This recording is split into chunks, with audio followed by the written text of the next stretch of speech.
participation aujourd'hui et donc de pouvoir vous présenter le webinaire Réduire les émissions de gaz à effet de serre des services d'eau et d'assainissement.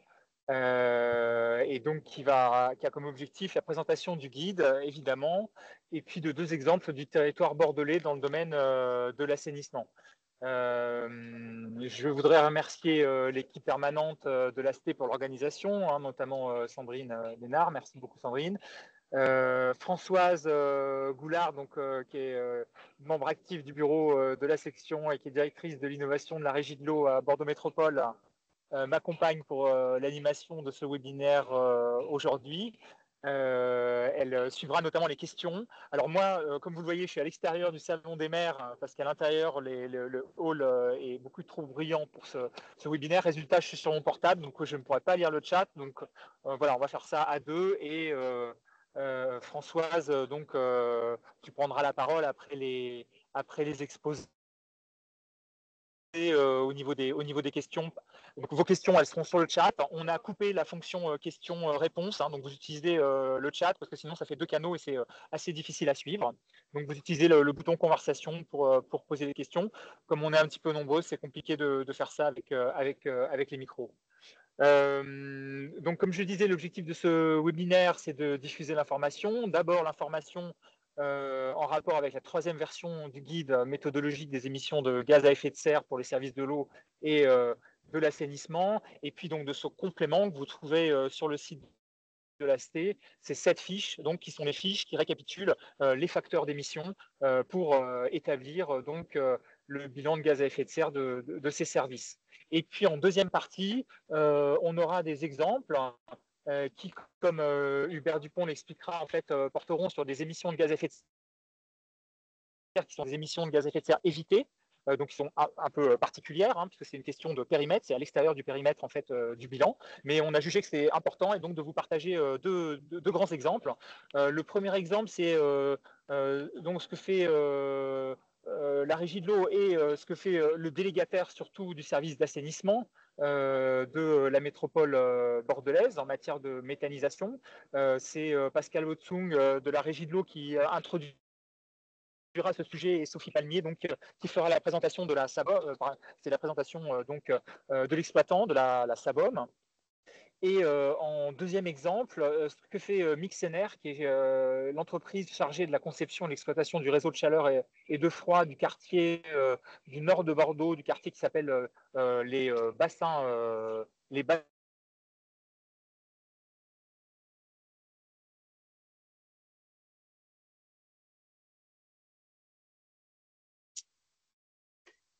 Là, je crois que Bruno nous a quittés. Donc ouais. C'était la fin de sa présentation, me semble-t-il, par rapport à cette diapo sur l'exemple de Mixener qui récupère les calories du réseau d'assainissement dans un quartier de Bordeaux. Je ne sais pas s'il va se connecter pour dire quelques mots d'introduction supplémentaires. Bonjour, excusez-moi. Vous parlez de la récupération de Mixener ? Ouais, c'était juste pour présenter l'ordre du jour du webinaire. Oui, donc j'ai préparé un support par rapport au retour d'expérience sur la mise en œuvre de récupération thermique sur les thermique, de station d'épuration. Ok, thermique. Ce sera à vous plus tard, mais là, on a perdu l'animateur, pardon. On a perdu Bruno Le Ménager, qui était l'organisateur de ce webinaire. Mais j'imagine que pour ne pas perdre de temps, on va passer à la présentation de Hubert. Je n'ai pas de nouvelles de Bruno. Françoise, est-ce que c'est bon? On voit mon C'est écran? parfait. Écoute, je pense qu'on va commencer effectivement parce que Bruno... Ouais, ça marche. Très bien. Bonjour à toutes et tous.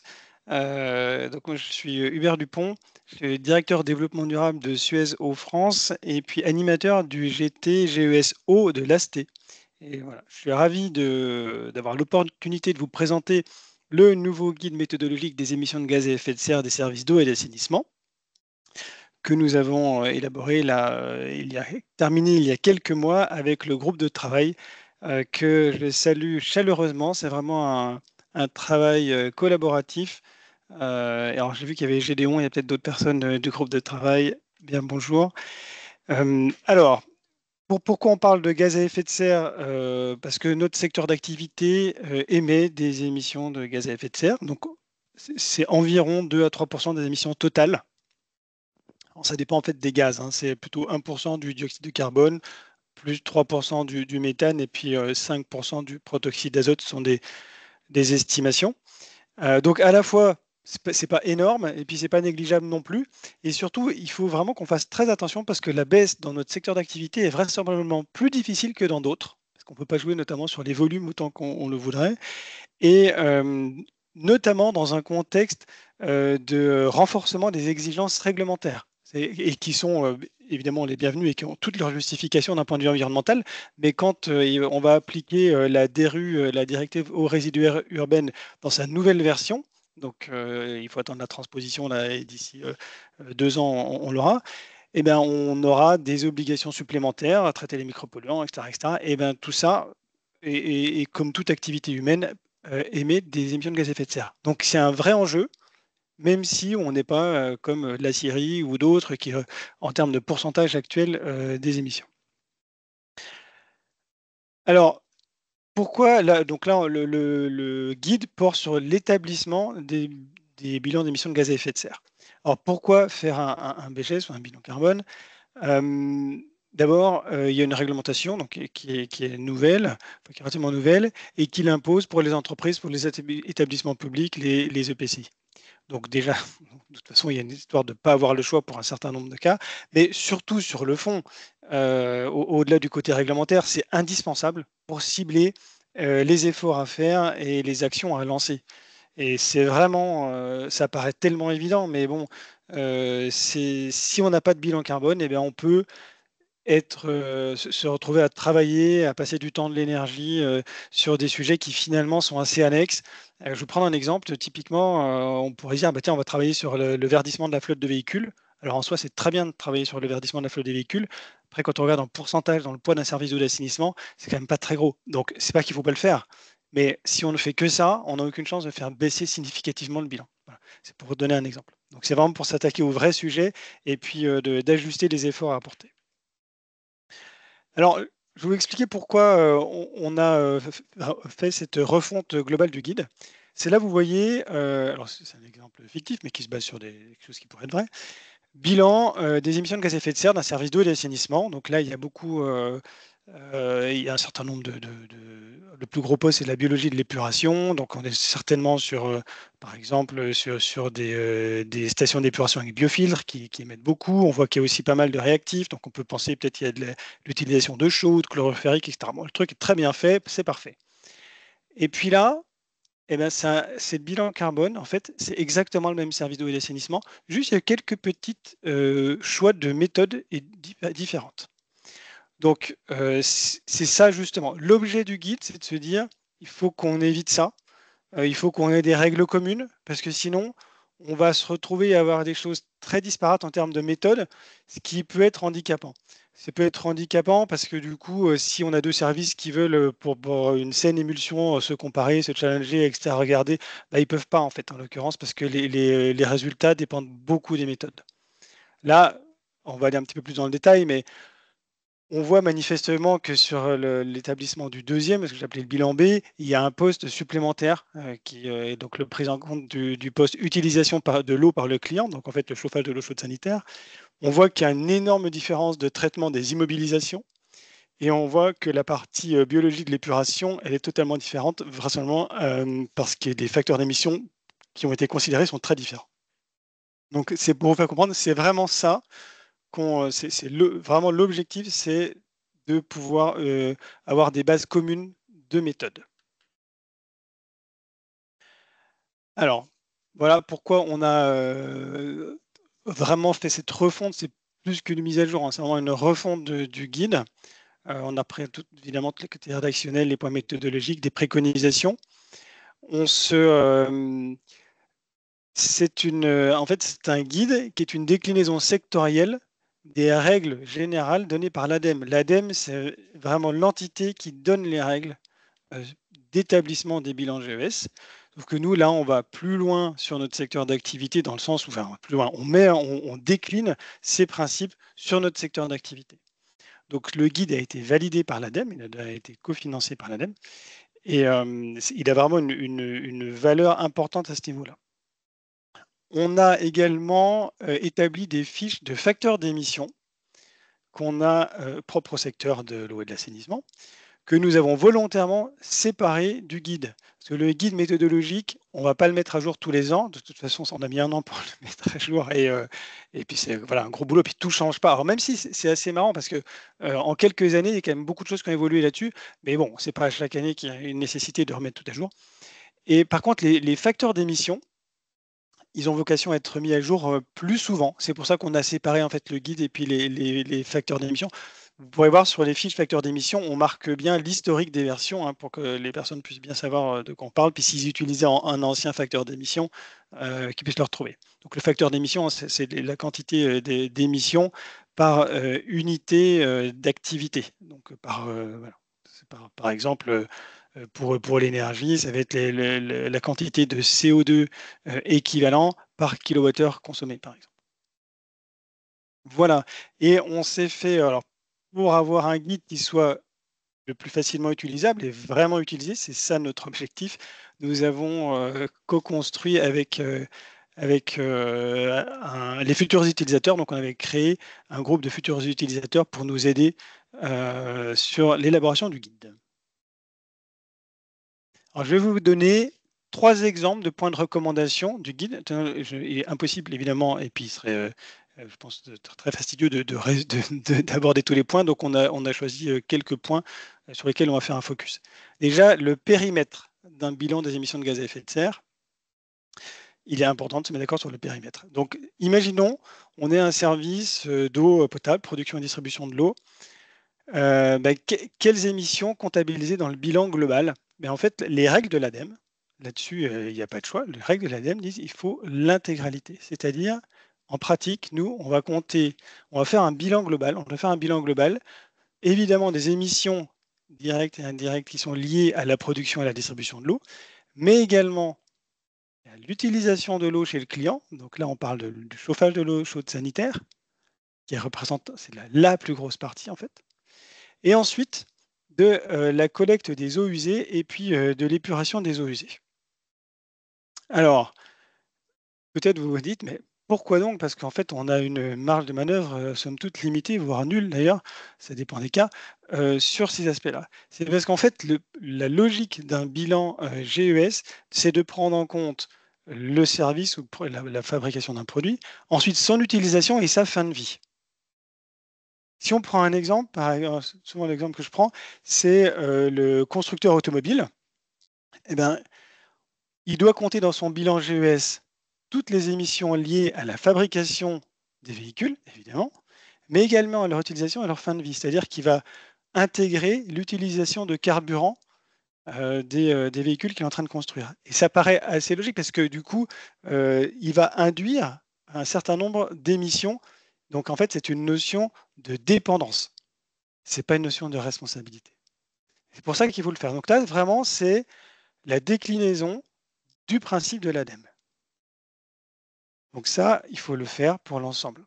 Après, on ne va pas piloter un plan d'action là-dessus parce qu'il y a une grosse partie, je reprenais l'exemple de l'utilisation de l'eau, du chauffage de l'eau chaude sanitaire, sur lequel on a très peu d'influence. Donc après, on recommande de faire un bilan opérationnel où là, on va aller plus dans le détail et dans le bilan opérationnel, de s'en garder que les éléments sur lesquels on peut vraiment avoir de l'influence. Voilà. C'est le premier point. Et après, la suite, c'est vraiment à partir de ce bilan opérationnel, mais il ne faut pas oublier, également dans un but pédagogique, de faire ce bilan global avec l'intégralité du périmètre. C'est un premier exemple de ce qu'on trouve dans le guide. Alors, deuxième point, comment comptabiliser le patrimoine? Vous avez vu sur l'exemple que j'ai donné avec les bilans A et B, on voit qu'il y a une différence énorme. Oui, parce qu'en fait, il y a plusieurs méthodes possibles. Là, c'est un petit peu comme en finance, en comptabilité, hein. Soit on peut avoir des OPEX, soit des CAPEX qu'on amortit globalement. Donc des dépenses, là, il y a une possibilité en bleu, travaux de l'année. Donc on fait des travaux sur une station d'épuration. Et ben, on va compter tous les travaux sur l'année N, dans l'impact en termes d'émissions de gaz à effet de serre. Une autre possibilité, c'est se dire, les travaux, ça, j'ai investi, c'est quelque chose qui va durer globalement 15 ans, on va diviser par 15 ces émissions. Voilà. Donc, vraiment, comme en finance, hein, deux possibilités. Alors, les deux sont possibles. Ce qui est très important, c'est que toute infrastructure et équipement soient traités par l'une ou l'autre des méthodes. Et les deux méthodes peuvent coexister. Et ça dépend de la nature en fait, des travaux. Chaque méthode a des inconvénients et des avantages. C'est ce que vous voyez ici. Et je veux dire, après, il faut le faire de manière astucieuse et après aussi, quelque part aussi en fonction des données qu'on peut avoir. Mais typiquement, dans la logique, après c'est le bon sens, mais si on se retrouve avec un service qui va faire une dépense plutôt annuelle, par exemple la maintenance d'équipements, le renouvellement de réseau avec un linéaire stable année après année, bon, on peut se dire, OK, on peut le prendre en coût annuel. C'est pas très gênant parce qu'en fait, ce qui va être important après, c'est de regarder, évidemment, on va être dans une logique de trajectoire à la baisse des émissions. Mais si c'est assez stable, on peut faire année après année, c'est pas très gênant. Par contre, si on va dire, sur un petit service d'eau, par exemple, il y a une réhabilitation de l'usine de production d'eau sur une année. Alors là, il va y avoir une dépense massive, donc des émissions GES massives. Il peut être plus logique de l'étaler dans le temps. Donc les deux sont possibles, il ne faut juste pas qu'il y ait de trous dans la raquette. On peut quand même avoir des lignes à zéro, c'est-à-dire quelque chose qui a été amorti de la même façon qu'on l'a de manière comptable. Quelque chose qui est amorti, c'est-à-dire ça fait, par exemple, un réseau, ça fait 80 ans qu'il est là, on estime qu'il n'y a plus d'émissions de GES associées à ce réseau. Voilà sur ce point sur la comptabilisation du patrimoine, qui est vraiment un sujet sensible et pas simple à gérer.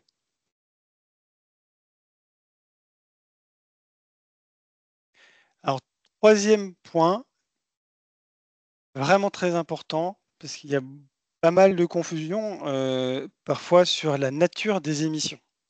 Donc, quand on prend, et ce que je dis là, en fait, ça vaut même pour des secteurs autres que l'eau et l'assainissement. Après, là, on a pris des exemples propres à notre secteur, bien entendu. Donc, il y a différents types d'émissions de gaz à effet de serre. Les premières, ce sont les émissions induites. C'est celles auxquelles on prend tout le temps. Donc là, ça va être on a des émissions induites directes et indirectes. Directes, ça va être typiquement les émissions de protoxyde d'azote des bassins biologiques des stations d'épuration. C'est comme ça. La nitrification, la dénitrification, ce sont des processus biologiques qui font qu'il y a des émissions de protoxyde d'azote, même si on essaye de les limiter. Ça, ce sont des émissions directes d'un service d'assainissement, typiquement. Et les émissions indirectes, donc ça va être lié aux achats, par exemple, quand on avait acheté des réactifs, par exemple. Donc ça, ce sont des émissions induites, ce sont des émissions vraiment physiques en temps réel. Ensuite, il y a une partie, alors ce sont les émissions induites biogéniques. C'est une partie spécifique, en fait, ce sont des émissions uniquement du gaz à effet de serre dioxyde de carbone. Enfin, non, c'est pas vrai, il y a aussi le méthane, mais principalement dioxyde de carbone, qu'on considère biogénique, c'est-à-dire associé au cycle court du carbone. Pour faire simple, c'est à la différence de quand on va avoir des émissions de CO2 qui finalement proviennent d'atomes de carbone fossiles. Et là, on sait bien que quand on prend du carbone fossile qu'on remet à l'atmosphère, c'est là où on dérègle le cycle du carbone. Mais ce n'est pas toujours le cas, et notamment dans nos métiers. Typiquement, on prend une station d'épuration, dans un bassin biologique, il y a beaucoup d'émissions de CO2. Ça, c'est la respiration microbienne, donc c'est les boues activées classiques. Et ces atomes de carbone, en fait, on considère, donc c'est la charge organique de la station d'épuration, on considère qu'elles ont été compensées en amont des émissions associées à ce carbone via la photosynthèse des plantes. Donc la charge organique qu'on retrouve en entrée de station d'épuration, on se dit globalement, ce sont des humains, ils ont mangé, je vous le fais un petit peu de manière caricaturale, mais des plantes ou des animaux qui eux-mêmes ont mangé des plantes, et ces plantes, pour grandir, elles ont pris via la photosynthèse, elles ont capté du dioxyde de carbone et qu'elles ont après intégré voilà, qui les constitue, etc. Donc finalement, il n'y a pas eu d'extraction de carbone fossile là-dedans. D'où cette catégorisation à part du dioxyde de carbone des émissions biogéniques. Alors pour le moment, la réglementation dit qu'on n'a pas besoin de les compter, pour les raisons que je vous ai données, mais il est intéressant de les compter à part pour en avoir conscience quand même, parce qu'au total, ce sont quand même des molécules de CO2 et qui ont le même impact que les autres. Voilà, donc là, globalement, on était sur les émissions induites. Ensuite, il y a une autre catégorie qui s'appelle officiellement les émissions évitées. Les émissions évitées, en fait, ce sont les services et les produits bas carbone qu'un service d'eau et d'assainissement peut apporter à un tiers pour l'aider à réduire lui-même ses émissions. Pourquoi j'insiste? C'est parce que le terme éviter, il est un petit peu ambigu, parce que ça ne veut pas dire qu'on réduit nos émissions induites. D'accord? Émissions évitées, on apporte un service bas carbone pour aider un autre à baisser ses émissions. Donc typiquement, dans les services d'eau et d'assainissement, qu'est-ce qu'on a? On a, si vous prenez des stations d'épuration avec méthanisation, production de biogaz, épuration de biogaz et donc production de biométhane, lequel biométhane est injecté dans les réseaux de gaz, et ça va permettre à un industriel d'utiliser du biométhane plutôt que du gaz naturel fossile. Et ainsi, sur ce poste-là, ça va lui permettre de réduire d'environ 85% ses émissions sur ce poste de consommation de gaz. Donc, on l'aide à réduire ses émissions. Voilà. Donc ça, pour nous, c'est une émission évitée. On a également le compost de boue qui permet aux agriculteurs d'utiliser moins d'engrais de synthèse. Et un engrais de synthèse, pour le fabriquer, ça consomme beaucoup d'énergie en pratique, et donc ça émet beaucoup de gaz à effet de serre. Voilà, donc ça, ce sont les émissions évitées. Et là, il faut résister à la tentation de soustraire les émissions évitées des émissions induites, parce que ce ne sont pas du tout des émissions de même nature. Je vous dis, la première des émissions induites, c'est vraiment des molécules qui vont contribuer au réchauffement climatique. Les émissions évitées, c'est beaucoup plus théorique, c'est-à-dire qu'on part d'un scénario de référence. Rappelez-vous, je vous parlais par exemple de l'industriel qui va consommer du gaz naturel fossile, et on fait la comparaison par rapport au service qu'on lui a apporté. Et donc, c'est vraiment de nature vraiment différente. Donc, il ne faut pas les soustraire, il faut les comptabiliser, c'est important. En fait, avec ces émissions évitées, on aide à la décarbonation du territoire. Et la dernière partie, c'est les émissions séquestrées. Donc là, ce sont vraiment les émissions où on va soustraire un certain nombre de molécules de l'atmosphère pour les stocker. Alors on dit durablement, généralement c'est plus de 100 ans, vers un compartiment naturel, donc sol, roche, biochar. Donc nous, dans nos services, on n'a pas beaucoup de postes, mais on a quand même la partie du carbone, des boues épandues ou du compost stocké dans le sol. Et celles-ci, pour le coup, si on veut, on peut les compter négativement par rapport aux induites. Ça, c'est un point important, et vous allez voir dans les exemples qui suivent, donc c'est plutôt des exemples d'émissions évitées qui contribuent à la baisse des émissions du territoire. Comme je vous l'ai dit, donc, nous avons remis à jour ce guide, donc, et on a également donc, créé des fiches pour les facteurs d'émission de notre secteur d'activité. Donc, je ne vais pas tout passer en revue, mais il y a eu des avancées importantes depuis les dernières sorties. Par exemple, sur les stations d'épuration, auparavant, il y avait un facteur d'émission pour les stations d'épuration, quel que soit le process de la station d'épuration. Et là, ce sont des choses qui ont beaucoup évolué et, à mon avis, qui vont continuer à évoluer parce que les émissions dépendent vraiment du process mis en œuvre sur la station d'épuration. Entre un bassin d'aération conventionnel et puis un biofiltre, un biofiltre, il émet environ 30 fois plus, voire même beaucoup plus, mais qu'un bassin, une boue activée classique. Donc typiquement, là, on a mis maintenant 2 facteurs d'émission.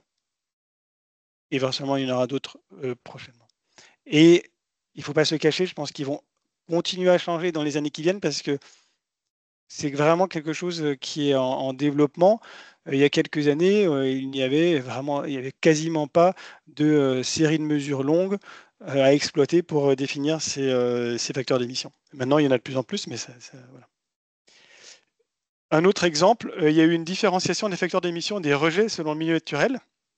Parce qu'une station d'épuration, on est beaucoup sur les stations d'épuration, hein, sur les rejets directs, sur les émissions directes.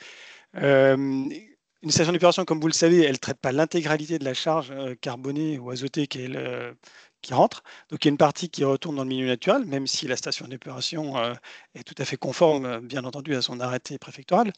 Et du coup, il y a des émissions qui se produisent dans le milieu naturel après, et ça, il faut les compter également.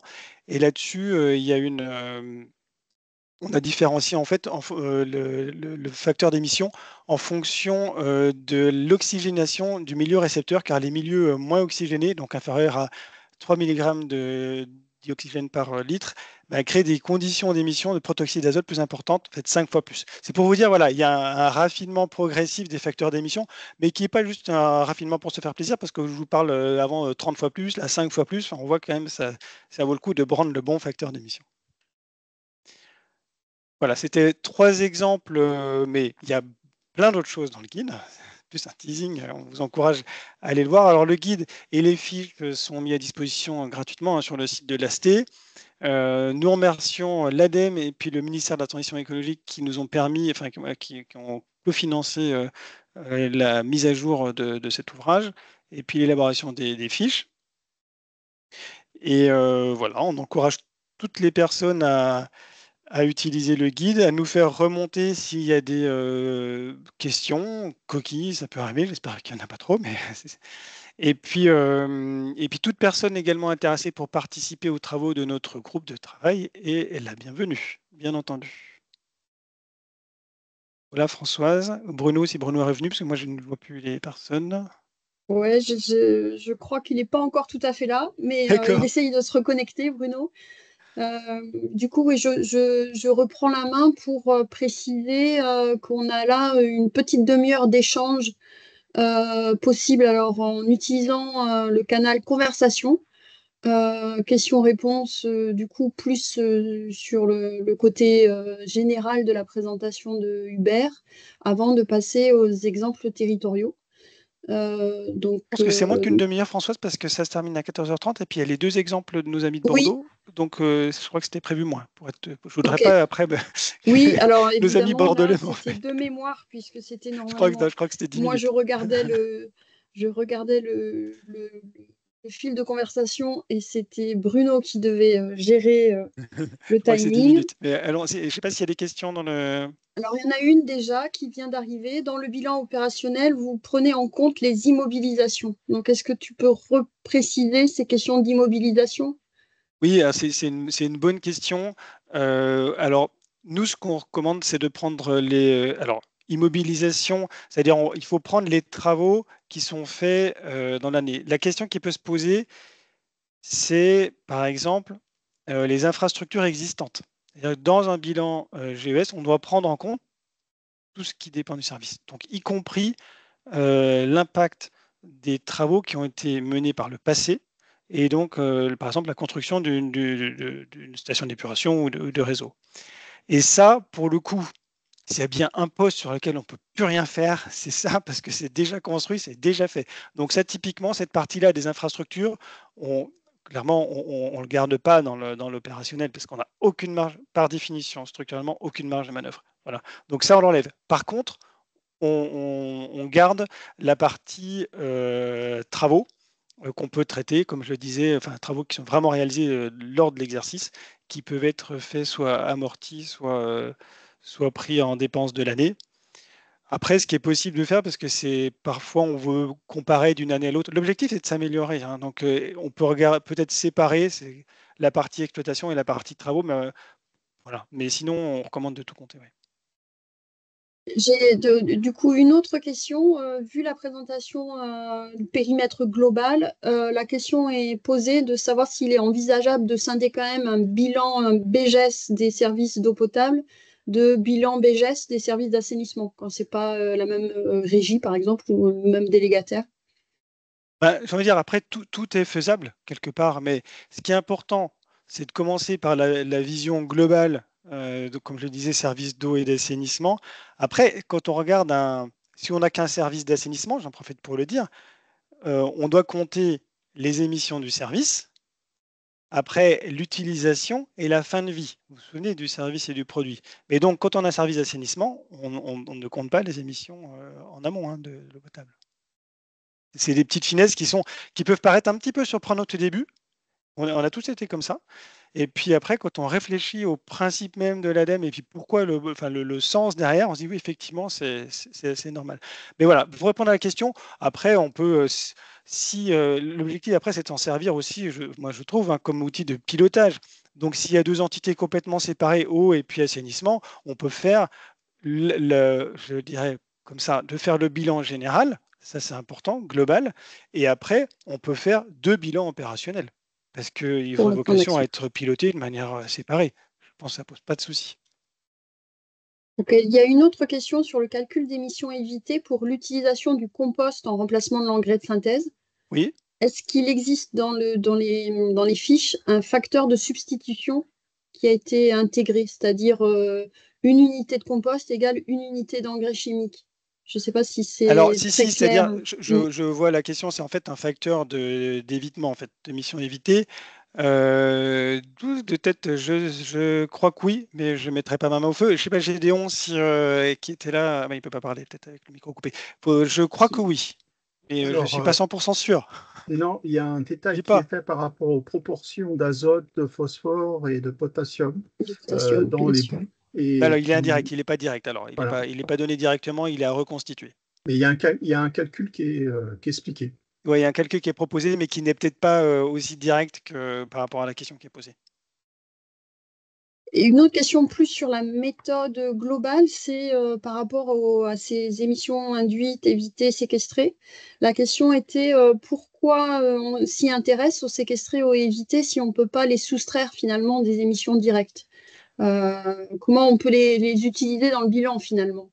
Oui, c'est intéressant. Alors, je rappelle, les émissions séquestrées, c'est pas choquant d'un point de vue méthodologique de les soustraire aux induites en indiquant bien. Enfin, c'est-à-dire, faut pas faire une soustraction, faut le faire de manière très transparente. Mais la question est intéressante. Donc, sur les émissions évitées, pourquoi s'exciter sur les émissions évitées si finalement on peut pas les soustraire? Ben, parce qu'en fait, elles sont intéressantes en tant que telles. Ce qu'il faut regarder, c'est les émissions évitées d'un service, pardon, les émissions induites d'un service qu'on va essayer de réduire au maximum, et les émissions évitées, ce que ça apporte au territoire. Et en fait, il faut regarder les deux à la fois. Et j'ai envie de dire, malheureusement, on ne peut pas avoir un seul indicateur, il faut avoir les deux, quoi. Mais ils sont en soi, c'est vraiment intéressant, notamment pour un élu. Il va regarder quel est l'intérêt, par exemple, de mettre en place une méthanisation. Je reprends cet exemple-là.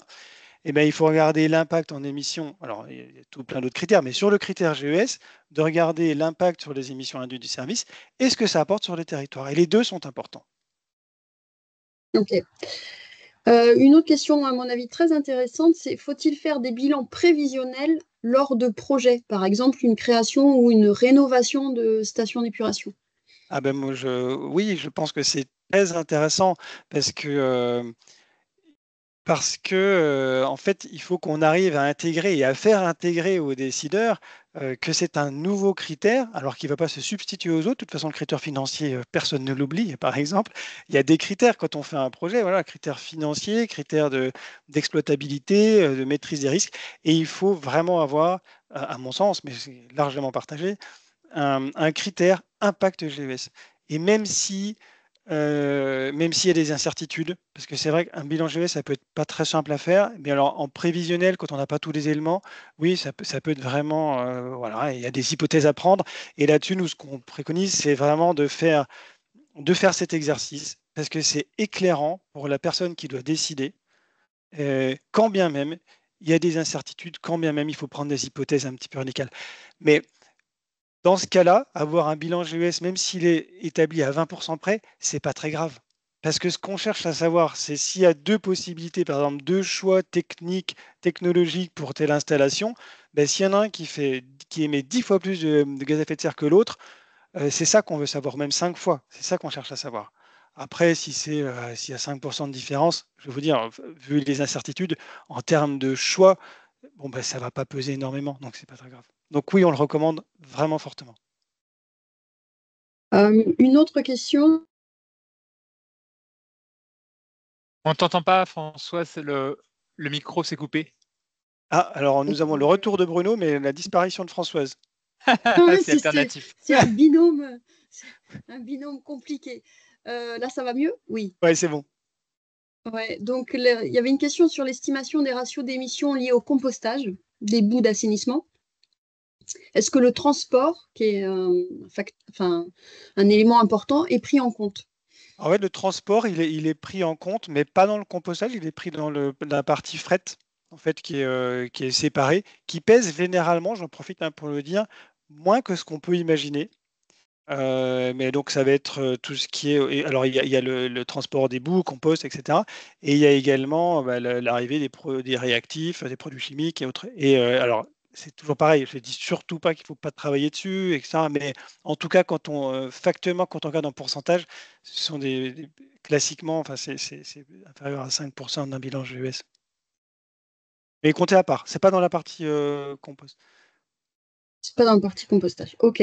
Alors, on revient aussi sur une question sur les émissions biogéniques. C'est un peu plus subtil. Pourquoi on les calcule ou on les prend en compte côté émissions alors que finalement elles sont compensées ensuite?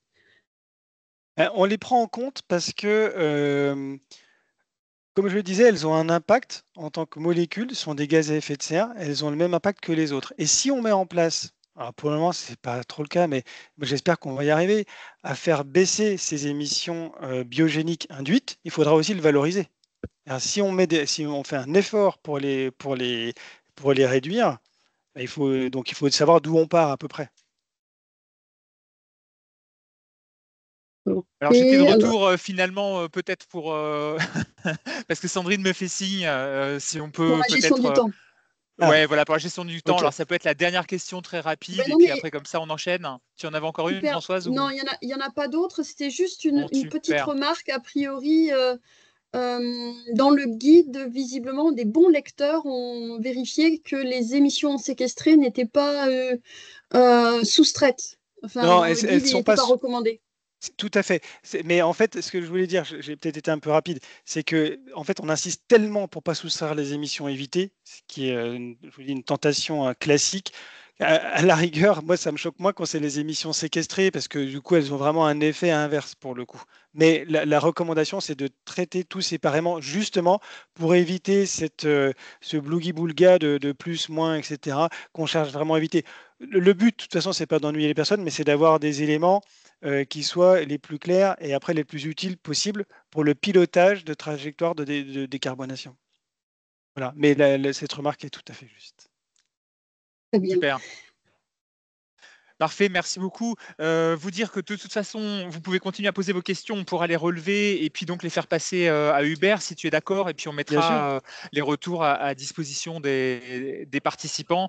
Et voilà. Et puis donc effectivement, les émissions évitées, ça fait une super transition pour le premier cas, le premier exemple. Et donc justement, comme tu le disais Hubert, l'intérêt pour les territoires, l'intérêt pour les élus d'élargir le scope au-delà du service comme c'est nécessaire. Pascal, je peux te passer la parole pour introduire cet exemple et merci beaucoup. Merci Françoise. Vous m'entendez? Bonjour à toutes et à tous. Oui, on m'a demandé en 2-3 minutes, donc je vais faire vite. Avant l'intervention de notre délégataire Sabom, de brièvement rappeler les ambitions communes de Bordeaux Métropole et de sa régie de l'eau en matière de production et de consommation d'énergie, d'une part, mais aussi d'empreinte carbone du service d'assainissement et de gestion des eaux pluviales, d'autre part. Alors, ces ambitions, elles sont au nombre de 4. La première, elle consiste à valoriser en fait l'énergie produite sur nos stations d'épuration. Alors certains d'entre vous le savent, mais sinon, évidemment, je le rappelle pour les autres. Aujourd'hui, nous disposons de digesteurs sur 4 de nos 5 grosses usines, la 5e devant être équipée à l'horizon 2030. Le biogaz qui est produit, qui est valorisé il est valorisé sous forme de biométhane qui est injecté dans le réseau de gaz de ville, ou utilisé dans les unités de cogénération sur nos installations, ou pour le chauffage évidemment du process. En 2023, le service a ainsi produit environ 40 gigawattheures de biogaz, dont 33 ont pu être valorisés. Le potentiel de biogaz qui sera valorisable après quelques travaux qui restent à opérer sur certaines de nos installations, il sera à peu près de 50 gigawattheures à charge entrante relativement constante. Ça correspond en fait à l'objectif qui a été fixé dans le plan climat-air-énergie de la métropole en termes de production de biogaz. La deuxième ambition, c'est de répondre aux exigences de neutralité énergétique des stations d'épuration dans le cadre de la DRU2. En 2023, chez nous, donc, nos stations ont consommé à peu près 64 gigawattheures d'énergie. J'en profite pour rappeler que sur nos installations, on traite essentiellement le carbone, hein, donc on est sur du traitement secondaire. À date, comme je l'ai dit avant, on a un potentiel de production de biogaz de 50 gigawattheures. Donc, à périmètre constant, il nous reste à trouver au moins 15 gigawattheures et beaucoup plus si, évidemment, on devait mettre en place des traitements tertiaires et quaternaires dans le cadre de la DRU. Donc, pour augmenter cette capacité de production d'ENR, en fait, on regarde notamment le potentiel de développement du photovoltaïque sur nos installations parce que sur Bordeaux, le service d'assainissement et particulièrement de gestion des eaux pluviales est le plus gros propriétaire foncier de la métropole parce qu'on a beaucoup de bassins d'orage sur lesquels on cherche aussi à voir si on a du potentiel de production d'ENR sous forme de photovoltaïque. La troisième ambition, ça consiste à répondre aux objectifs d'achat de gaz vert de Bordeaux Métropole qui sont inscrits dans son PCAET. Et ça se traduit donc pour la métropole et ses concessionnaires et régies à intégrer 10% d'achat de gaz vert en 2026 et 50% en 2028. Et enfin, la quatrième ambition, c'est de contribuer plus largement aux objectifs territoriaux du plan climat, à la fois sur le volet de la consommation énergétique et aussi sur le volet de l'empreinte carbone. Donc, en deux mots, sur le volet consommation énergétique, les principaux objectifs sont de réduire de 50% la consommation énergétique du territoire entre 2019 et 2050 et de faire en sorte que 100% de l'énergie consommée en 2050 soit d'origine renouvelable, soit produite sur place, soit importée. Et sur le volet carbone, empreinte carbone, les objectifs principaux, c'est de baisser d'à peu près 80% l'empreinte carbone du territoire entre 2019 et 2050 et de compenser à minima la totalité des émissions de gaz à effet de serre du territoire en 2050. Voilà, donc en quelques mots, et pour conclure, dans le contexte bordelais, mais je pense qu'il peut tout à fait s'adapter à d'autres contextes, en fait, faire converger les ambitions, ça suppose aussi qu'on puisse trouver des montages juridiques contractuels et des modèles technico-économiques entre Bordeaux Métropole, qui, in fine, va devenir acheteur public d'énergie, et sa régie de l'eau, qui va devenir producteur, futur exploitant et probable propriétaire des installations d'assainissement et de gestion des eaux pluviales. Voilà en quelques mots ce que je pouvais dire en introduction. Je laisse la parole au modérateur ou à Sophie si elle enchaîne directement. Moi, je veux bien enchaîner s'il n'y a pas de remarques particulières sur la présentation de Pascal. Donc, je me présente, donc Sophie Palmier, je suis directrice des usines, donc des 6 stations d'épuration que compte la métropole de Bordeaux. Je suis accompagnée et j'ai été aidée dans cette présentation par Anne Delfaux, directrice de communication de la SABOM. Par contre, une petite question logistique. Qui s'occupe de passer les slides pour que je sache L'idéal, c'est si vous pouvez les partager. Normalement, vous devez avoir un petit bouton sur votre écran qui doit permettre de partager. Alors, tac. Partager.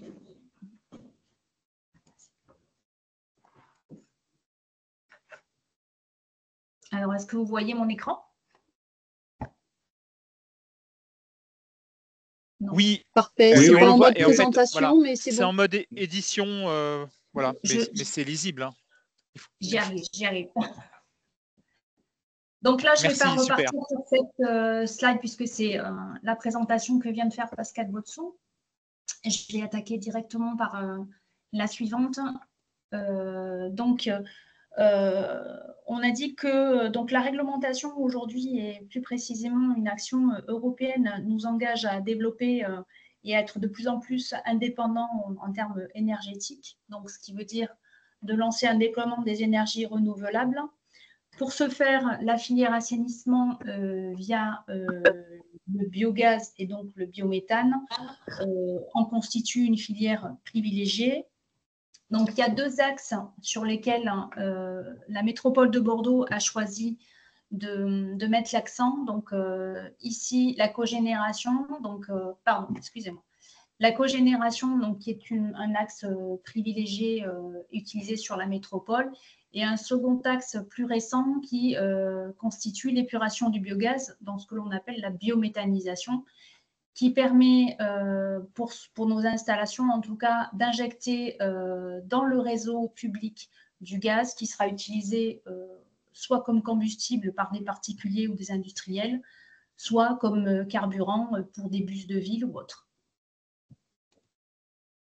Alors, si on fait un petit zoom sur le territoire métropolitain de Bordeaux, à date, donc sur la partie droite de votre écran, donc on a une installation qui est constituée de la station d'épuration de Louis Fargue, basée sur la commune de Bordeaux, qui présente 2 moteurs de cogénération qui ont permis en 2023 d'injecter environ 4,8 gigawatts d'électricité dans le réseau Enedis, ce qui constitue à peu près la consommation électrique de plus de 1000 foyers sur une année.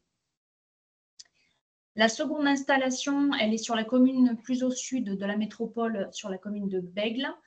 Elle a été inaugurée en septembre 2023 et elle concerne une épuration, une unité de purification du biogaz qui nous a permis d'injecter sur l'exercice 2023, donc pas une année entière puisqu'on a démarré l'installation en mars, 16,3 gigawatts PCS sur une année dans le réseau gaz de Bordeaux. Si on fait une petite approximation, ça correspond à la consommation énergétique moyenne annuelle de 4400 logements de basse consommation.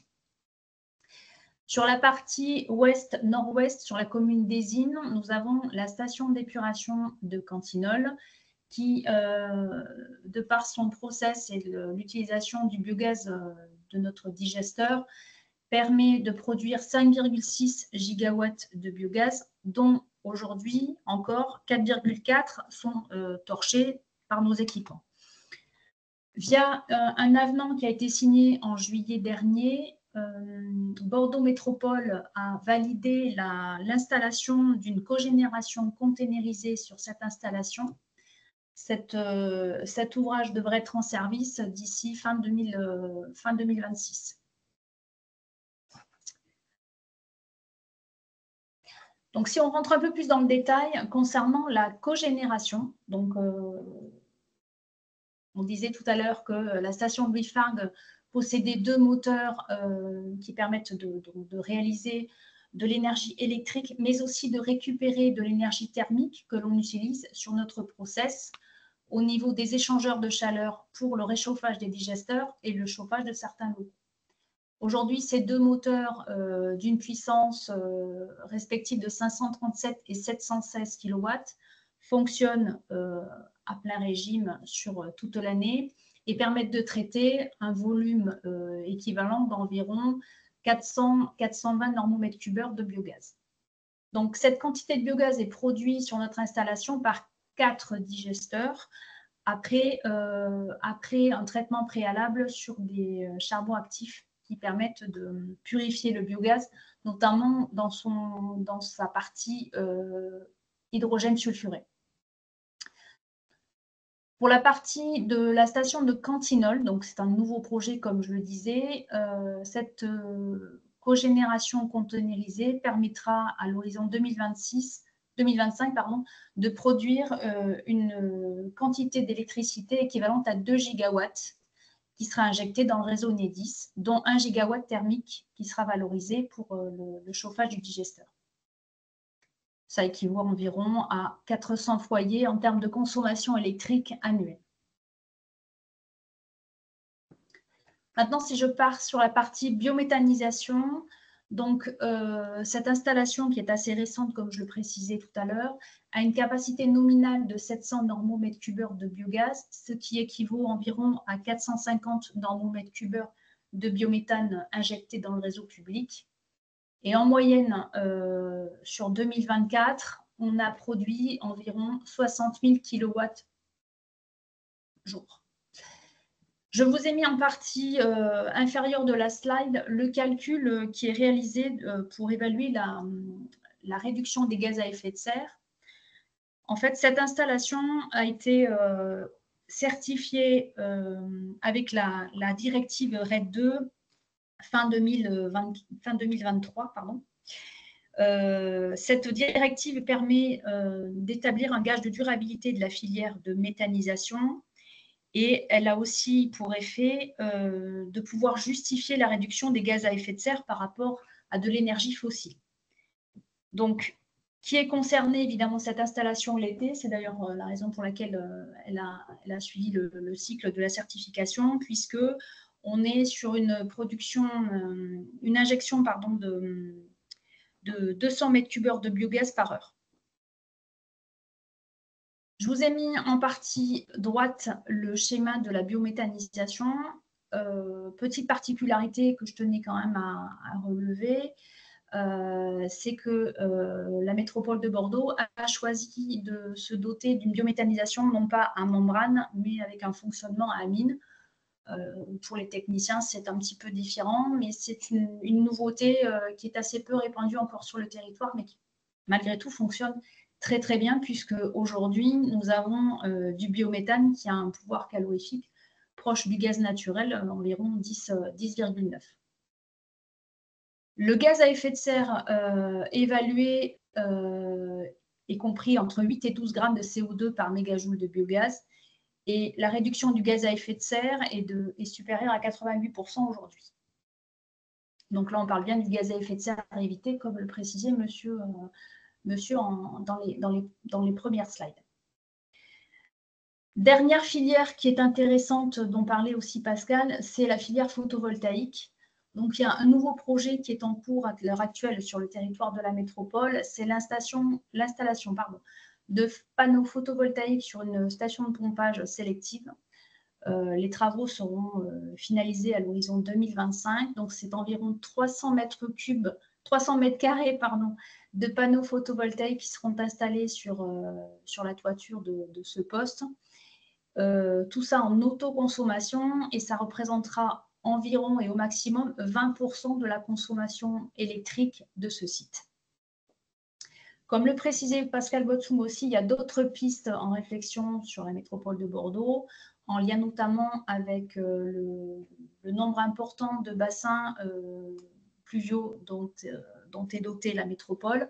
Donc un foncier important dont il est intéressant de profiter, avec aussi un co-bénéfice sur le plan de la sûreté des installations, puisque ce sont malheureusement des sites qui sont souvent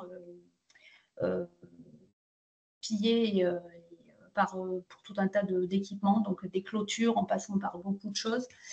Donc, ça nous permettrait peut-être d'installer des caméras de surveillance afin de pérenniser la sûreté des installations. Les freins, en revanche, c'est de pouvoir maintenir une adéquation entre l'exploitation des bassins et l'installation de ces panneaux photovoltaïques et aussi de protéger la biodiversité et le suivi de la faune et de la flore. Alors, si on considère le service de l'assainissement de la métropole, quels impacts ces nouvelles installations ont pu avoir sur les gaz à effet de serre? Donc, si on considère le projet de la métropole d'avoir une neutralité carbone en 2050, et bien pour cela, cela passe par la mise en place et l'obtention de la labellisation 50001 qui vise à réduire la consommation d'énergie en mettant en place un système de management de l'énergie. Des actions de réduction de consommation énergétique, on a évoqué certaines, et dans le cadre de notre service assainissement, on est tenu aussi de faire un certain nombre de plans d'action par rapport à une réduction de consommation énergie. Et enfin, un développement de la production d'énergie renouvelable, ce que l'on vient de développer. Donc, si on considère tout ce système assainissement dans sa globalité, on a pu observer entre 2019 et 2023 une diminution des émissions nettes de gaz à effet de serre du service de l'ordre de 30%, ce qui est non négligeable. Voilà. je vous remercie de votre attention. Puis je suis à l'écoute si vous avez d'éventuelles observations ou questions. Alors, il y a une question. Merci beaucoup, Sophie. Il y a une question alors qui est, à mon avis, très technique. Donc, je vais la formuler telle qu'elle est et je crois que j'ai compris. Que faites-vous du off-gaz, c'est-à-dire le gaz issu de l'épuration du biogaz en biométhane? Pardon, alors là, je n'ai pas compris. Que faites-vous du off-gaz, c'est-à-dire? Le gaz issu de l'épuration du biogaz pour le transformer en biométhane. Alors, c'est pas moi qui ai posé la question, mais j'imagine que c'est la question du CO2 qui. Le CO2 épuré, ouais. Voilà, c'est-à-dire que le CH4, on voit bien ce qui va venir, mais le CO2 épuré, qu'est-ce que vous le valorisez? Je pense que c'est ça la question. Aujourd'hui, non, il n'y a pas de valorisation du CO2 qui est produit lors de l'épuration du biogaz. Non. Donc, ça veut dire qu'il est… Il est relargué de ce fait, oui. Ouais. Oui.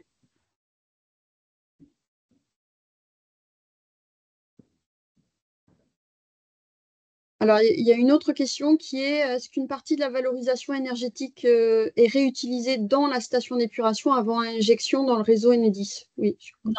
Aujourd'hui, il n'y a pas d'autoconsommation, entre guillemets, pour la station d'épuration de Louis Fargue, c'est de la revente en totalité. Alors là, il y a une main levée. Est-ce que vous pourriez plutôt poser la question? Oui, par oral. C'est pas une question. Moi, Jean-Pierre Petit, ministère de l'Agriculture. Juste un complément là par rapport au CO2. On est en contact avec New Holland France, qui donc fabrique en de tracteurs agricoles, mais qui a également importé en France une technologie de captation en fait de CO2, enfin de gaz au-dessus des silos à bout.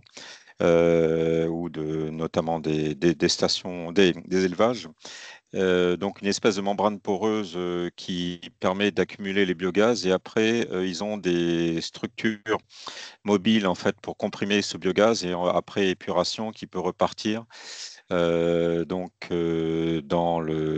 l'industrie ou faire fabriquer des e-fuels éventuellement après à partir du CO2 ou du méthane. Bon, c'est une technologie qui existe, hein, qui est encore pour l'instant peut-être débutante, mais voilà, c'est quelque chose qui pourrait être envisagé. Pourquoi pas aussi, mais pour des unités plus importantes, de créer une utilisation du CO2 pour l'utilisation en agroalimentaire ou en serriste. Merci de ce complément. J'ai des questions plutôt sur donc, la présentation a porté surtout sur l'aspect production d'énergie, mais il y a plusieurs personnes intéressées pour savoir s'il y a eu des actions pour réduire la consommation énergétique des équipements d'assainissement et quelles ont été les marges de manœuvre dans ce domaine-là. Aussi pour un peu justifier, je prends plusieurs questions en même temps, les fameux 32% de réduction de GES sur la période 2019-2023. Donc, il y a eu un plan d'action qui a été lancé en tout début d'année sur la partie énergie, notamment en lien avec l'augmentation tarifaire très importante qu'on a tous subie. Donc, sur les stations d'épuration, puisque sur le parc des installations de la métropole, nous avons principalement des installations avec des biofiltres, donc très énergivores, parce que des surpresseurs pour aérer la biomasse qui sert à épurer les eaux entrantes. Donc, il y a eu un premier levier qui a concerné la partie lavage de ces biofiltres en les passant, donc les lavages, au lieu de faire une consommation énergétique en journée, on a basculé la consommation pendant les heures creuses, donc le lavage de ces biofiltres se réalisait la nuit au lieu d'être le jour. Donc, en termes de consommation énergétique, en termes de kilowatts, ça n'a pas trop impacté, mais en termes de coûts, ça a impacté, ce qui nous a permis de mettre en place d'autres choses. La chose suivante, ça a été le stockage des effluents dans les réseaux. Donc ça concerne le bassin versant de Louis Fargue notamment, où on a utilisé en fait certains collecteurs et certains bassins pour stocker les effluents la nuit et les renvoyer les stocker la journée et les renvoyer la nuit. Il y a d'autres axes tels que limiter le brassage des digesteurs en journée. On fait des phases d'arrêt de à peu près 2 heures, ce qui ne nuit pas au process, mais ce qui permet de réduire la consommation énergétique. Il y a aussi la mise en place, alors je fais une liste à la Prévert, mais la mise en place des cadences durées sur certains équipements tels que des agitateurs sur des bassins d'aération. Enfin, voilà, il y a tout un tas de leviers qui ont été utilisés, bien que je le précise, c'est vrai qu'en assainissement, il y a beaucoup moins de leviers qu'en eau potable, où là, on peut vraiment basculer les consommations en heure creuse plutôt qu'en heure pleine. J'espère avoir répondu à peu près à la question. Il y avait une autre question plutôt méthodologique, c'est est-ce que vous avez en interne un logiciel qui calcule les gaz à effet de serre de vos opérations, ou alors est-ce que c'est un bureau d'études qui vous accompagne ponctuellement ou plus globalement? Alors, c'est un bureau d'études, effectivement, qui nous accompagne notamment lors de l'émission du rapport annuel aux délégataires et qui nous permet de nous aider dans ce calcul-là, parce que c'est quand même assez complexe. Alors, une autre question qui va être, à mon avis, un peu complexe, c'est pour le calcul des émissions liées aux fuites de biogaz, les fuites, soupapes de sécurité, etc. Est-ce que vous utilisez la recommandation des 5% de production, ou est-ce que vous avez pu estimer plus finement ce calcul d'émissions? Alors là, je serais capable de répondre à cette question. J'imagine que c'est en effet très technique et de ce que je connais, c'est vrai que c'est la recommandation des 5% qui est le plus souvent utilisée, mais après, à vérifier.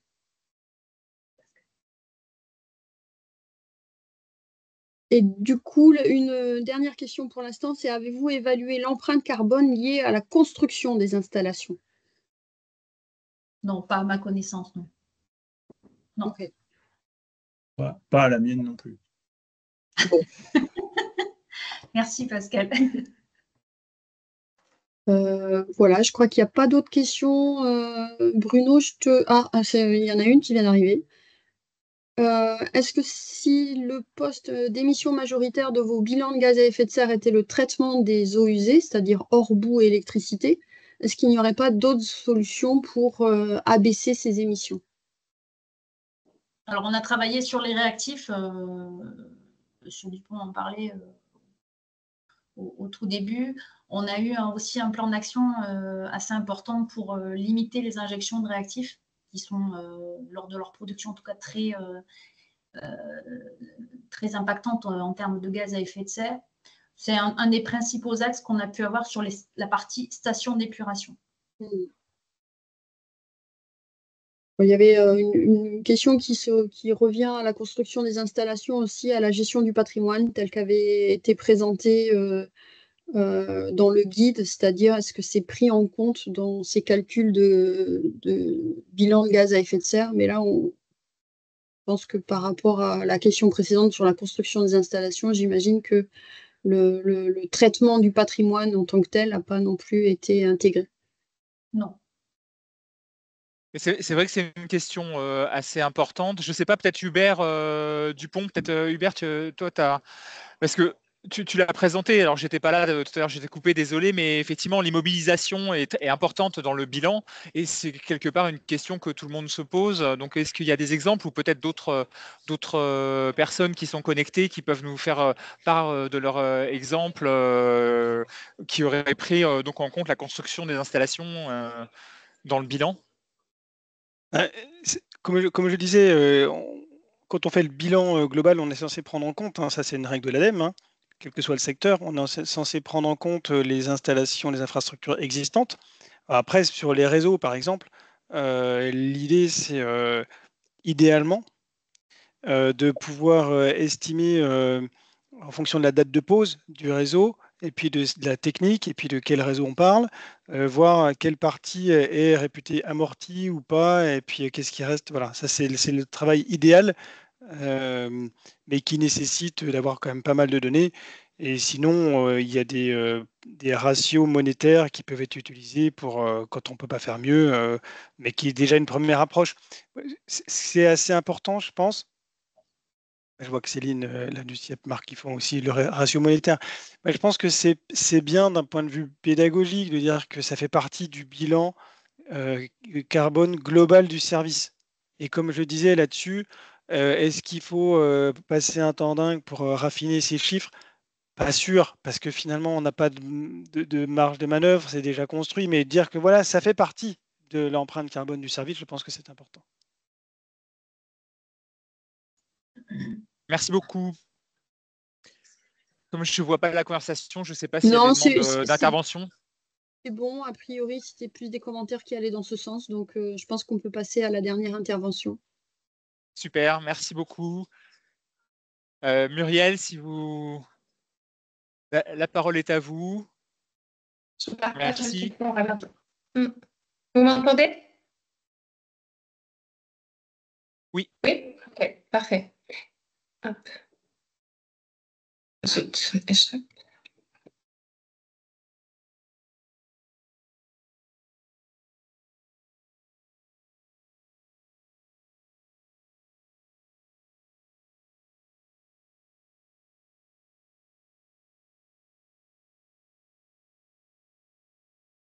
Voilà, ça y est. Donc, l'objectif était de faire un retour d'expérience par rapport à un réseau de chaleur qui a été mis en œuvre depuis 2014, fin 2013, début 2014, avec de nombreux échanges avec alors les services de la métropole et les intervenants à la station Louis Fargue, dont on a parlé tout à l'heure, n'est-ce pas, Monsieur Botzung? Nous avions échangé à l'époque. On était jeunes à l'époque. On était jeunes, c'est ça. L'objectif était de valoriser thermiquement les effluents avant leur rejet en Garonne, c'est-à-dire en fin de process de traitement des eaux et avant leur réinjection, puisque la température résiduelle permet de faire fonctionner l'équivalent d'un phénomène de géothermie de basse température, c'est-à-dire on peut alimenter des pompes à chaleur derrière. Donc, en fait, à cette époque-là, deux solutions étaient envisagées. Une solution qui se passe soit à l'échelle d'un collecteur, donc il y a eu notamment une expérience bordelaise sur un des collecteurs, je crois que c'est pour l'hôtel de... un des bâtiments de Mériadec. Donc, il y a une expérimentation L'hôtel de la métropole. L'hôtel de métropole, voilà, avec ce qu'on appelle un degré bleu. Donc, c'est un process déposé par Engie, qui permet de valoriser à l'échelle d'un bâtiment la chaleur prélevée sur le collecteur d'assainissement pour alimenter une pompe à chaleur. Et ça n'est pas le parti qui a été pris sur le quartier des bassins à flot côté Chartron. Donc, entre les bassins à flot et le quartier Chartron, il y avait au sein du quartier des bassins à flot un réseau de chaleur d'envisager. Et donc, le parti pris, ça a été de valoriser cette chaleur de la station Louis Fargue résiduelle à l'échelle de cette portion du secteur. Donc, non pas au travers de la chaleur via les collecteurs d'assainissement, mais directement via une chaufferie qui a été implantée dans le périmètre de la station Louis Fargue. Donc, avec des échanges sur le montage du projet qu'on va voir. Donc là, vous voyez les images qui étaient alors ce qui serait le quartier des bassins à flot, qui depuis s'est construit, puisque toute cette zone est maintenant réalisée. Donc, dans la jeunesse du projet, les bassins à flot, c'est un projet partagé, et donc entre la ville de Bordeaux, la métropole de Bordeaux, le port autonome de Bordeaux et les promoteurs immobiliers qui construisaient sur le secteur dans ce qu'on appelle un programme d'aménagement d'ensemble qui a été approuvé en 2010. Et donc, notre projet, nous, c'est constitué entre 2011 et 2013 et on a mis en service fin 2013 les installations. Il n'y avait pas d'aménageur, c'était un petit peu différent d'une ZAC, ce qui fait que le montage du projet a été juridiquement un peu différent. Techniquement, ça ne changeait rien par rapport au montage, mais c'était le montage juridique qui était atypique. Donc, on parle de Mixener et de ces différents... On en parle rapidement de ces différents intervenants. Donc, Mixener est une filiale de Bordeaux Métropole Énergie et d'IDEX. Et le quartier des bassins à flot et la solution qui a été proposée a été une solution conjointement proposée par Mixener et Dalkia Smart Building. Alors, c'était EDF Optima Solutions, au travers d'une société dédiée qui est Énergie des bassins et qui a assuré la conception, la réalisation du réseau de chaleur et maintenant qui en assure l'exploitation également. Voilà, on a un tarif qui est péréqué à l'échelle du quartier, c'est-à-dire qu'on a deux solutions. une solution qui alimente les bassins à flot côté Chartron, qui est une solution thermique à partir de la chaleur résiduelle des bassins de la station Lufargue. Et secteur côté Bacalan, on est sur une chaufferie biomasse avec un réseau biomasse classique. Voilà. Donc, en synthèse, le groupe, si vous ne le connaissiez pas, à l'échelle locale, ce ne sont que des entreprises locales. Et le projet donc, des bassins à flot, un montage de droit privé, ce qui est assez atypique, avec une association syndicale libre, comme on peut en trouver très souvent pour regrouper les copropriétaires, un opérateur énergétique qui a permis la contractualisation à l'échelle de l'ensemble du quartier, avec une structure contractuelle qui abrite justement à la fois le portage des investissements sur la durée, mais également les contrats de construction et d'exploitation. Voilà. Et donc maintenant, ça se traduit par des échanges avec les syndics de copropriété ou les gestionnaires qui sont des abonnés du réseau de chaleur. Donc, en rapide, le montage juridique, je pense qu'on ne va pas s'éterniser sur le sujet. Ce n'est pas l'objet de votre présentation, de votre webinaire, mais s'il y a des questions, je répondrai bien évidemment. C'est un montage un peu atypique puisque c'est un montage de droit privé. Les choix des solutions techniques retenues. Donc, on y revient avec le principe d'un réseau de chaleur. Donc, pour ceux qui ne connaissent pas un réseau de chaleur, on va avoir une production centralisée qui va alimenter différents types de bâtiments. Donc, c'est un réseau qui se construit en deux tubes. On a un aller et un retour. On amène la chaleur, on récupère l'eau sur laquelle la chaleur a été prélevée, et ainsi de suite. C'est un circuit fermé. Là, en l'occurrence, on a une unité un petit peu atypique. C'est qu'on est sur une chaufferie biomasse, c'est très classique. La chaudière, la production est uniquement en chaufferie, et ensuite, l'ensemble, ce sont simplement un réseau de distribution et des échangeurs en pied de bâtiment. Sur la solution qui a été mise en œuvre ici dans le secteur Chartron, donc ce que vous voyez ici, c'est la localisation de la chaufferie directement dans le périmètre de la station d'épuration Lufargue. Requiert donc une chaufferie qui est implantée ici, une boucle d'eau tempérée qui va aller desservir tous les bâtiments du quartier que vous voyez ici, jusqu'en haut sur l'échangeur de la tuile, le pont tournant, pardon. Et par contre, la solution requiert qu'il y ait des pompes à chaleur en pied de bâtiment.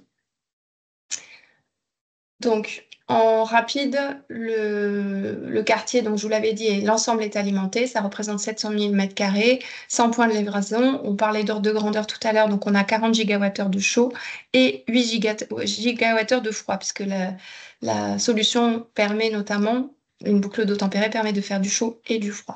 Donc, on a un mixte énergétique qui comprend à la fois du bois, des effluents, la valorisation thermique des effluents, mais également des appoints gaz et électricité à hauteur de 30%, la cible étant de 70% d'énergie renouvelable sur le quartier. Alors, pourquoi les effluents de la station Lufargue? L'objectif des bassins à flot était très ambitieux sur le quartier de valorisation locale. Le bois qui alimente la chaufferie de Bacalan est ramassé dans les 100 km autour. Donc, c'est du local, malgré tout, même si c'est 100 km. La station d'épuration qui a la caractéristique un peu atypique d'être en plein milieu urbain, le pari a été fait de valoriser cette implantation et notamment la ressource était quand même assez abondante et la chaleur résiduelle qui avait été analysée à l'époque était importante, c'est-à-dire la température résiduelle des effluents permettait justement le fonctionnement des pompes à chaleur, c'est-à-dire que dans d'autres projets, on va aller chercher la chaleur dans la terre en géothermie pour aller la valoriser et utiliser les pompes à chaleur qui sont performantes, surtout sur des sources de chaleur très stables. Ici, on est sur un phénomène identique. La chaleur résiduelle est stable et permet cette valorisation et le fonctionnement d'une boucle d'eau tempérée de façon efficace. Voilà, donc cette source d'énergie à l'époque, la station était, dans le début de nos échanges, était en construction. La source d'énergie thermique n'était pas forcément valorisée, puisqu'on a vu tout ce qui était fait d'autre, mais la chaleur résiduelle des effluents n'était pas valorisée. Elle était disponible dans le périmètre même du quartier, ce qui était un gros atout. Elle était durable du fait de la densification urbaine et des valorisations, de la pérennité de la ressource en eau. Donc, ça a fait l'objet de nombreux échanges avec la métropole par rapport à la définition d'un périmètre, enfin, d'une structure technique, on va dire, reproductible et équitable. C'était un gros enjeu de la discussion, c'est-à-dire à la fois que la ressource, elle soit mise à disposition de ce projet, mais que ce puisse être reproductible et qu'il y ait un caractère, on va dire, homogène, équitable, et, et que ce soit lisible pour tout le monde. Voilà. Donc, c'est une convention qui a été établie entre Énergie des Bassins et Bordeaux Métropole pour la valorisation, moyennant la surface d'échange thermique qui pouvait être utilisée au regard des effluents mis à disposition. Donc, dans le principe, la chaleur est produite directement dans la plateforme de récupération des calories qui est située à proximité, directement dans l'emprise du périmètre de la station de Louis Fargue. Il a été réalisé en aval de la bâche, enfin, dans la bâche d'eau traitée, en aval de process, un piquage qui permet d'alimenter en gravitaire la chaufferie avec un bassin tampon qui permet une autonomie de 20 minutes de la chaufferie, c'est-à-dire que le débit qui est alimenté et le volume qui est stocké permettent, en cas d'interruption brutale de service, puisqu'il y a une notion de service public sur la partie de fonctionnement de l'assainissement, si jamais il doit y avoir une interruption de fourniture des effluents, en 20 minutes, on a pu démarrer un secours gaz qui permet de pallier à une absence d'eau. Donc, c'était très dimensionnant à la fois sur le volume du bassin tampon, mais également sur les degrés de réaction pour garantir la continuité de fourniture. Et l'eau qui est stockée dans ce bassin tampon est rejetée via des pompes qui poussent à travers les échangeurs dans le piquage en amont du rejet en Garonne. Donc, on parlait tout à l'heure des gestions des stockages. Ici, on est clairement on s'intègre dans ce process-là en ayant, je le signale parce que ça a été important dans les discussions, aucune intervention sur la qualité d'eau. L'eau arrive, elle est stockée dans le bassin, elle repart par les pompes, il n'y a aucun traitement de l'eau. Déjà, on est en très faible prélèvement par rapport aux capacités de la station. On est sur un débit de 1000 m3, c'est anecdotique par rapport aux capacités de traitement de la station. Et ce débit n'est absolument pas impacté en qualité d'eau.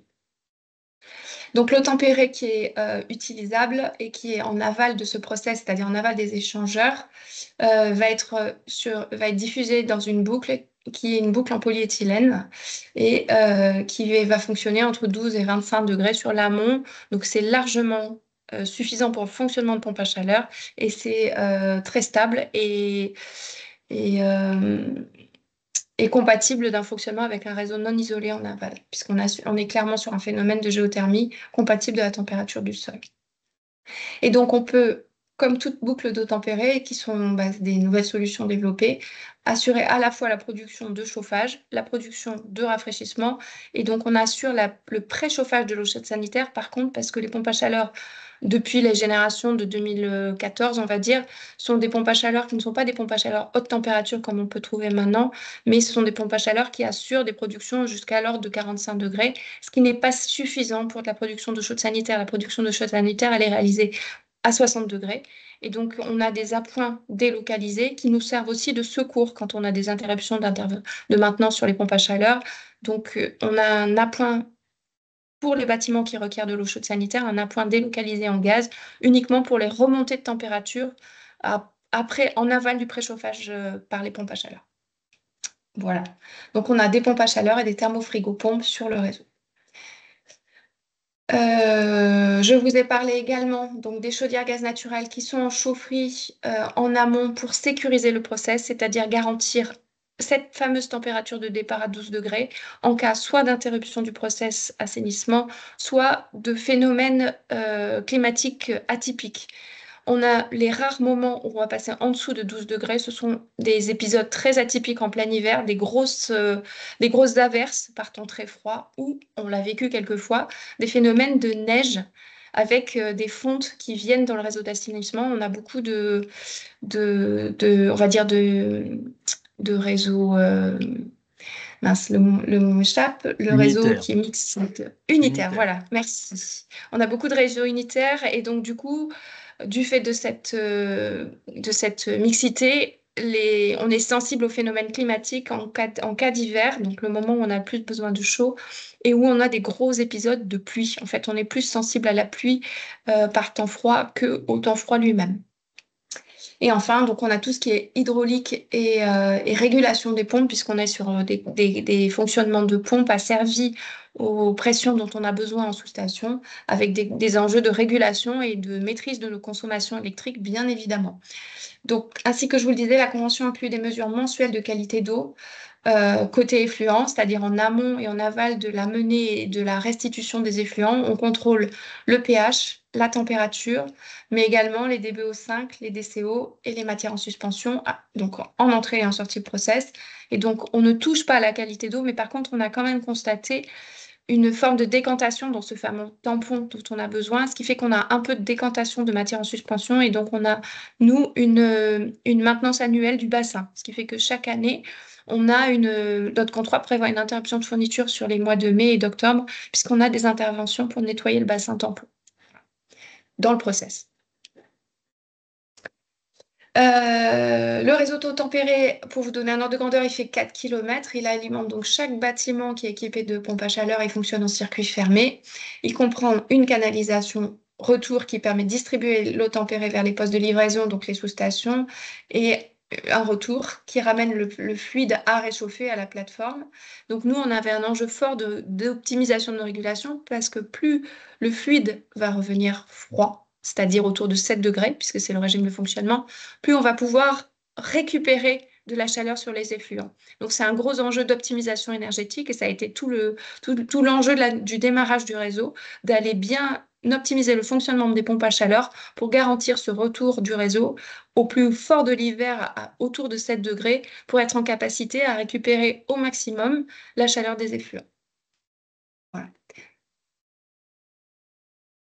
Donc, sur le principe, donc je vous l'ai un petit peu décrit, le principe de distribution en bâtiment où on va comprendre non seulement un échangeur, mais également une pompe à chaleur, un stockage des chaudes sanitaires dans un ballon qui gère une partie du tampon, donc c'est-à-dire un stockage qui permet de gérer l'appel comme vous pouvez l'avoir dans vos logements, et avec une différence qui est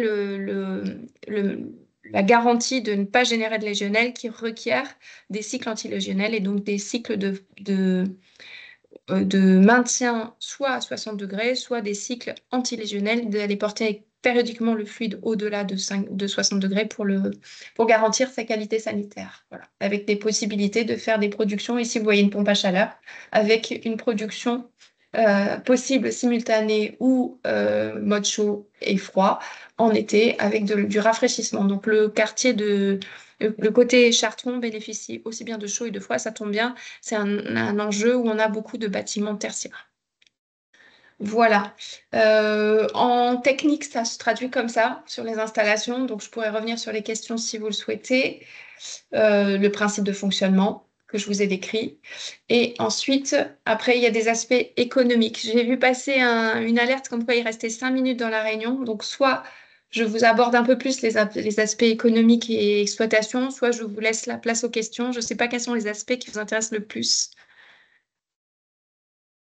Est-ce qu'on a des questions, Françoise? Oui, on avait une question, donc c'était par rapport, on avait vu par rapport à la production, l'intervalle de température de 12-25 degrés, mais est-ce que dans les eaux usées, on a connaissance d'un min et d'un max sur l'année? Donc on a bien compris que c'était les pluies froides de l'hiver qui avaient un impact, mais du coup, est-ce que l'intervalle, enfin c'est quoi les températures min-max des eaux usées? Alors, on peut descendre jusqu'aux 7 degrés, enfin 7-8 degrés, on l'a constaté, et on peut monter en été sur des températures de l'ordre de 30 degrés. Et donc, du coup, c'est une amplitude qui est cohérente, hein, mais qui qui a induit la conception des installations, c'est-à-dire à la fois un appoint nécessaire pour garantir un départ depuis la chaufferie entre 12 et 13 degrés. Et si on dépasse les 30 degrés, il y a une possibilité, puisqu'en fait, en mode été notamment, quand les effluents vont être les plus chauds, nous, on va à la fois faire de la climatisation et de la production d'eau chaude sanitaire. Donc, on isole la boucle, c'est-à-dire que non pas sur les effluents, mais sur la boucle d'eau de distribution, on va pouvoir îloter la boucle pour favoriser la revalorisation de la chaleur extraite par les pompes à chaleur pour produire le froid. Parce que c'est ça, en fait. Produire du froid, ça revient à évacuer la chaleur sur la boucle d'eau pour les bâtiments. Et donc, cette chaleur, elle est valorisable pour la production d'eau chaude sanitaire des eaux de bâtiments. Et c'est tout l'intérêt d'une boucle de tempérée, de valoriser la chaleur dans la production d'eau chaude sanitaire. Donc là, on parle de préchauffage d'eau chaude sanitaire, la chaleur qui est évacuée par la climatisation. Et toujours sur ces questions de température, on avait deux questions qui se rejoignent un peu, c'est-à-dire que le rafraîchissement de l'eau restituée au milieu naturel, est-ce que vous avez mesuré ça, température de sortie, au regard des températures des eaux usées rejetées classiquement? Oui, alors on l'avait évalué puisque c'est quelque chose qui est surveillé, vous l'avez vu, et qui est quelque part garanti. On avait analysé notamment en termes de facteurs de dilution, puisqu'en fait, Pascal me corrigera si nécessaire, mais c'était un enjeu fort. Et en fait, on avait analysé la dilution pour être sûr de garantir une température en dessous des maximums autorisés. Donc, c'est cette fameuse température de 30 degrés qui est largement diluée par le volume des effluents qui sont en aval du point de notre rejet.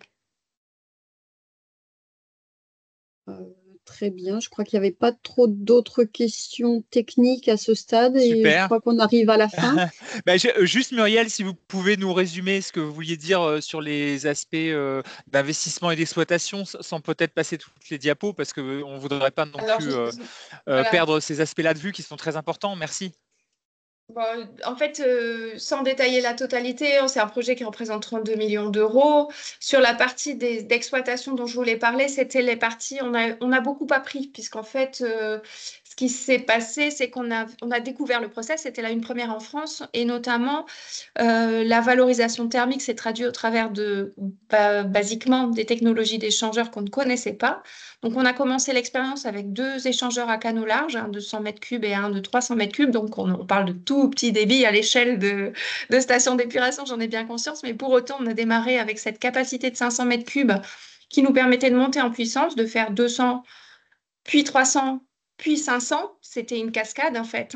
Et on a ajouté, il y a 3 ans, un 500 mètres cubes. Par contre, là, on a changé de technologie. C'est-à-dire qu'on avait 2 échangeurs à canaux larges. On a eu de grandes difficultés par rapport à la création de biofilms. Et on nous avait vendu un peu de rêve sur la technologie en nous disant oui, avec du backwash, avec du ceci, cela, ça marchera bien, le biofilm ne durera pas. Et bien en fait, si, le biofilm, il dure. Voilà, donc du coup, biofilm égale réduction de l'échange thermique. Donc, initialement, le projet qui avait été envisagé a été revu. C'est pour ça qu'on a fait une extension avec un nouveau bâtiment un petit peu complémentaire. On a rajouté un échangeur platulaire, qui est une technologie un peu moins, on va dire un peu moins fragile au biofilm, mais surtout un nettoyage mécanique au Karcher est assez rapide, assez efficace. Donc, et là, on a un 500 mètres cubes. Donc, on gère maintenant notre cascade entre notre 200, notre 300 et notre 500 mètres cubes pour aller couvrir toute la palette de régulation sur les 1000 mètres cubes heure et alterner nos séquences de nettoyage, puisqu'en fait, on est sur des nettoyages qui sont quand même assez réguliers, parce que le biofilm, on n'a pas de solution autre que le nettoyer périodiquement. Voilà, mais c'est une installation, voilà, on a appris, ça fait partie du process, c'était une première en France, et bon, on a échangé avec les fabricants, mais ce qui nous avait été vendu initialement, on a un peu découvert comment ça fonctionnait. Voilà. D'accord. Merci beaucoup, merci Muriel pour cette présentation très claire. S'il y a d'autres questions, comme je le disais tout à l'heure, n'hésitez pas à les transférer, peut-être les envoyer par mail à Sandrine qui pourra les rediriger vers chaque intervenant.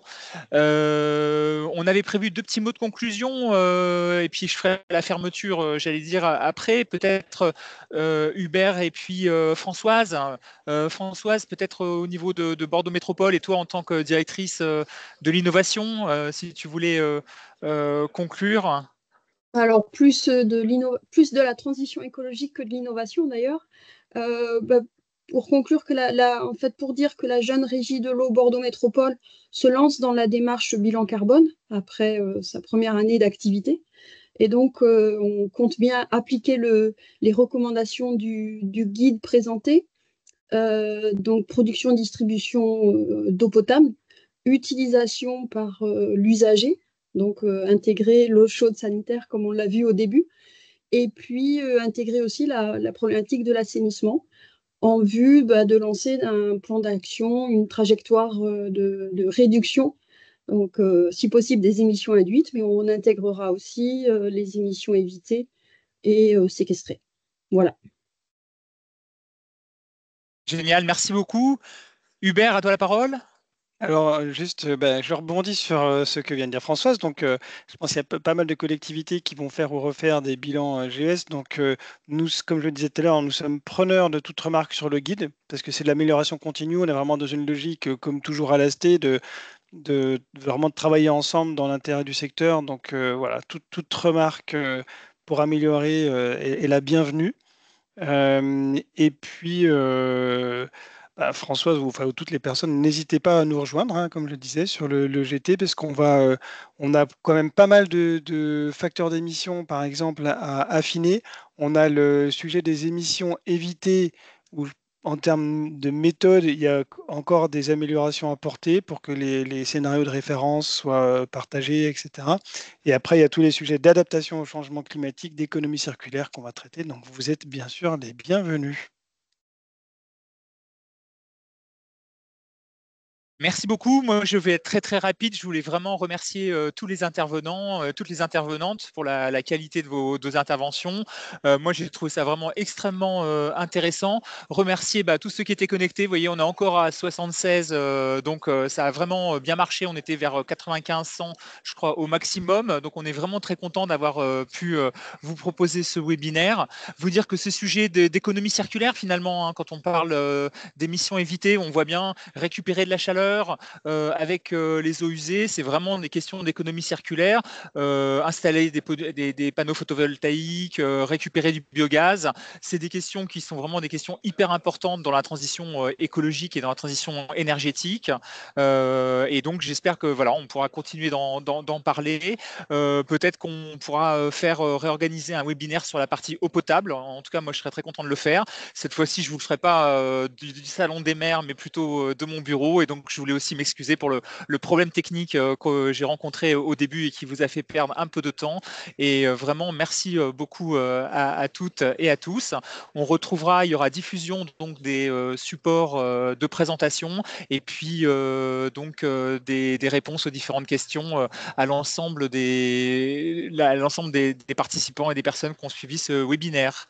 Merci beaucoup à tous et à très bientôt. Merci, au revoir. Merci.